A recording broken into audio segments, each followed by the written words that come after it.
Hi friend, एक नई video के साथ आप सबका फिर से स्वागत करता हूं।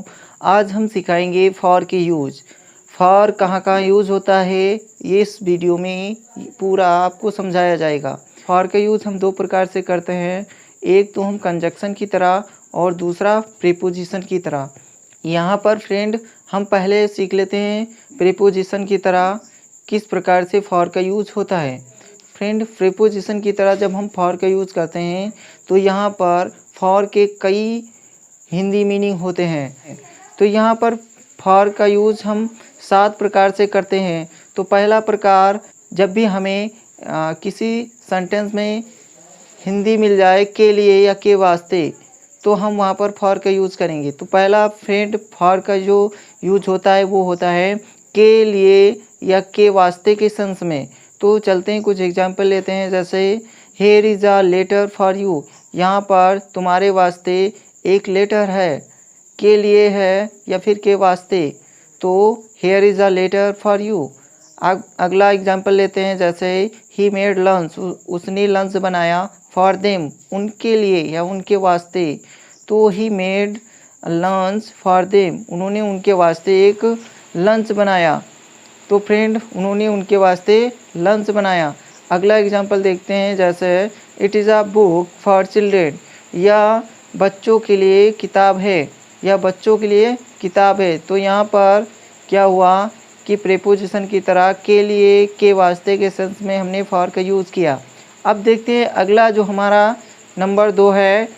अब फ्रेंड, नंबर 2 में जब भी हमें सेंटेंस में के कारण इंग्लिश लिखनी हो तो हम वहाँ फॉर का यूज़ कर सकते हैं।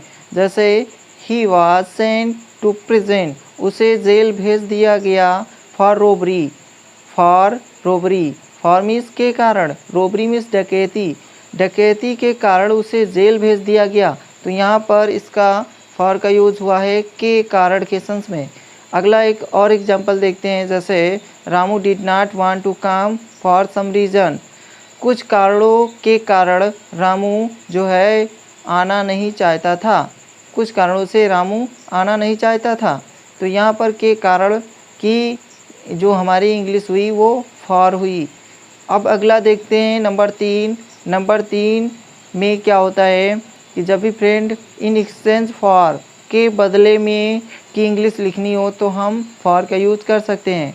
जैसे एग्जाम्पल लेते हैं, you get 1 point for each correct answer, तुम्हें प्रत्येक सही उत्तर के लिए 1 पॉइंट मिलेगा। तो यहाँ पर के बदले में के लिए हमने इंग्लिश यूज़ की फॉर। अब देखते हैं फ्रेंड, चौथा मीनिंग इसका जो प्रीपोजिशन की तरह होता है वो होता है showing a length of time, समय को दिखाने के लिए, समय की दूरी को दिखाने के लिए से के अर्थ में हम फॉर का यूज़ करते हैं। जैसे यहाँ पर कुछ एग्जाम्पल लेते हैं। जैसे he has been playing for 2 hours, वह 2 घंटे से खेलता रहा है या खेल रहा है। तो हमने यहाँ पर से के लिए हमने फॉर का यूज़ किया। अब फ्रेंड देख लेते हैं कि इसका जो 5वां मीनिंग प्रीपोजिशन की तरह होता है तो किस अर्थ में होता है। तो फ्रेंड, इसका 5वां मीनिंग होता है के अवसर पर या फिर पर, एक निश्चित समय पर, कोई निश्चित समय है उस पर हम के अवसर पर की जो इंग्लिश होती है वो हम फॉर लगाते हैं। जैसे कुछ एग्जाम्पल लेते हैं। जैसे what did they give you for your birthday, उन्होंने तुम्हारे बर्थडे पर तुमको क्या दिया, या फिर तुम्हारे बर्थडे के अवसर पर तुमको क्या दिया। तो यहाँ पर फॉर किस लिए लगा है, के अवसर पर की इंग्लिश के लिए या फिर पर के लिए। तो यहाँ पर दूसरा एग्जांपल देखते हैं। जैसा है shall we have eggs for breakfast, क्या हम ब्रेकफास्ट पर अंडे खाएंगे या ब्रेकफास्ट के अवसर पर अंडे खाएंगे। अब फ्रेंड देख लेते हैं कुछ और यूज़। अब फ्रेंड देख लेते हैं कि फॉर का छठा यूज़ क्या होता है प्रीपोजिशन की तरह। तो फ्रेंड, प्रीपोजिशन की तरह इसका जो छठा यूज़ होता है वो होता है दूरी के सूचक के लिए। दूरी के सूचक के लिए तक की इंग्लिश के लिए हम फॉर का यूज़ कर सकते हैं। जब भी हम तक की इंग्लिश लिखते हैं तो फॉर का यूज़ वहाँ पर कर सकते हैं। कैसे करते हैं, एग्जाम्पल के द्वारा देखते हैं।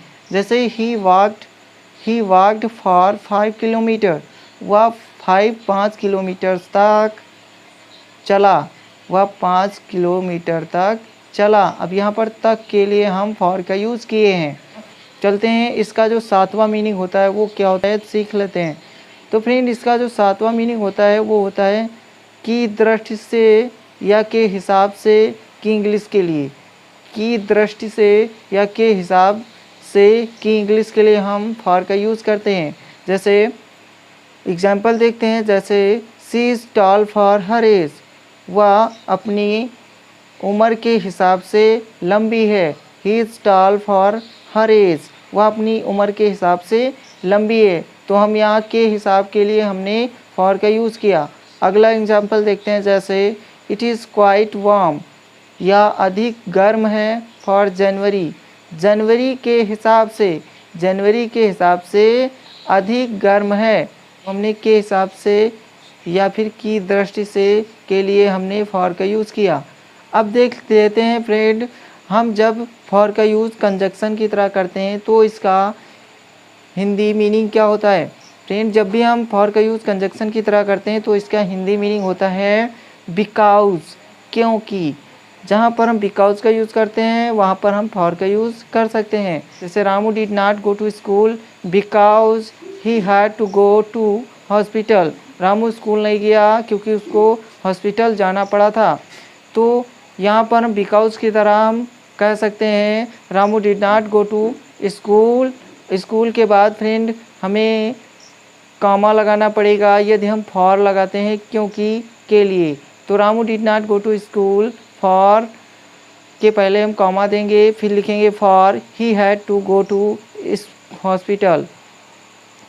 तो friend, Ramu did not go to school comma for he had to go to hospital, क्योंकि उसे हॉस्पिटल जाना था इसलिए वह रामू जो है स्कूल नहीं गया। अब एक और एग्जांपल लेते हैं, जैसे ही लॉस्ट हिज वे, उसने अपना रास्ता खो दिया अथवा वह रास्ता भूल गया, comma for he had never gone in the forest alone before, वह अपना रास्ता भूल गया क्योंकि वह जो है इससे पहले जंगल कभी अकेला नहीं गया था। तो यहाँ पर क्योंकि के लिए हमने जो है फॉर का यूज़ किया। तो आई होप ये कंसेप्ट आपको समझ में आया होगा। इसी प्रकार की वीडियो पाने के लिए चैनल को सब्सक्राइब करिए, वीडियो को शेयर करिए, वीडियो को लाइक करें। Thank you so much for watching my video. Take care, bye bye.